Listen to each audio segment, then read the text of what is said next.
expliquez-nous, Nicolas Poincaré, le ton monte dangereusement entre Turquie et Grèce en Méditerranée. Et puis la France a clairement pris position pour la Grèce.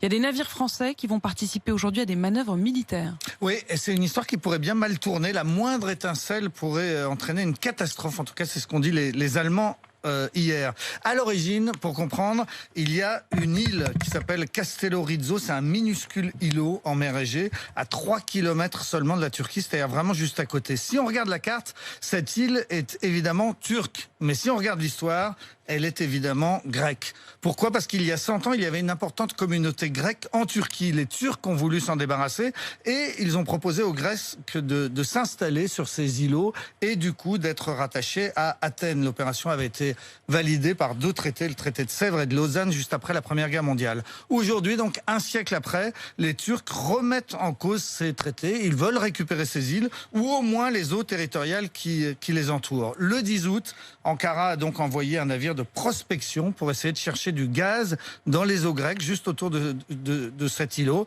Les Grecs ont violemment réagi. La France a franchement pris le parti d'Athènes. Depuis, Emmanuel Macron et Recep Erdogan se cherchent. Ça a d'abord été une guerre des mots, puis ça commence aujourd'hui à ressembler à une bataille navale. La France a envoyé 2 navires de guerre et 2 avions Rafale dans la région. Des manœuvres militaires commencent aujourd'hui avec la France, la Grèce, l'Italie et Chypre, alors que la marine turque, de son côté, va manœuvrer avec un destroyer américain. Ça fait vraiment beaucoup de monde dans l'eau et c'est dangereux. En juin déjà, un bateau turc avait braqué ses armes sur un navire français et avait armé le tir, un peu comme un canon sur la tempe. C'était un acte de guerre, avait dit à l'époque Florence Parly. Est-ce qu'au moins on est sûr qu'il y a du gaz au large de cette petite île? Parce que visiblement c'est quand même ça qui a mis le feu aux poudres. Eh oui, c'est le gaz, c'est ça qui compte. Alors il y en a sans doute un peu, mais il y en a certainement beaucoup.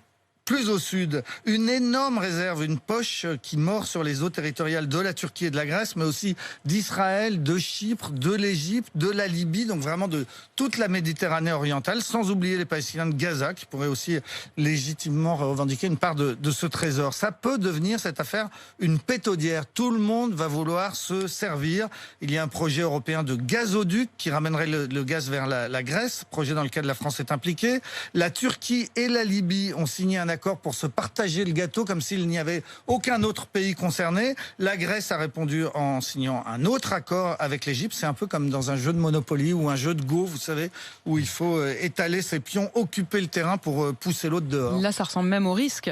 Le président turc, qui a l'air très sûr de lui, il a dit hier que tous ceux qui se mettront sur son chemin le paieront très cher. Voilà, le paieront très cher, et ce sont des mots qui étaient adressés visiblement à la France, des paroles guerrières. En fait, Erdogan joue au dur parce qu'il dispose d'une arme atomique, une arme dissuasive, l'arme des migrants. Il y a 2,5 millions de réfugiés syriens en Turquie, sans parler des Kurdes qui souhaitent aussi venir en Europe. Et Erdogan menace régulièrement d'ouvrir la porte. Déjà le 1er mars, il avait joué cette arme avec un cynisme effroyable. Il était venu à la télé pour affirmer que la frontière avec la Grèce était ouverte, ce qui était évidemment faux. Et aussitôt, 13 000 réfugiés syriens, 13 000 malheureux, s'étaient précipités à la frontière et s'étaient retrouvés coincés derrière les barbelés. Erdogan, par ailleurs, soutient le régime qui est en place à Tripoli, en Libye. Il peut donc demander à ses amis libyens, eux aussi, d'ouvrir les vannes de l'immigration. Les Turcs contrôlent les 2 principales portes d'entrée des migrants en Europe. Ils les tiennent fermées pour le moment, mais menacent donc à chaque instant de pouvoir les ouvrir.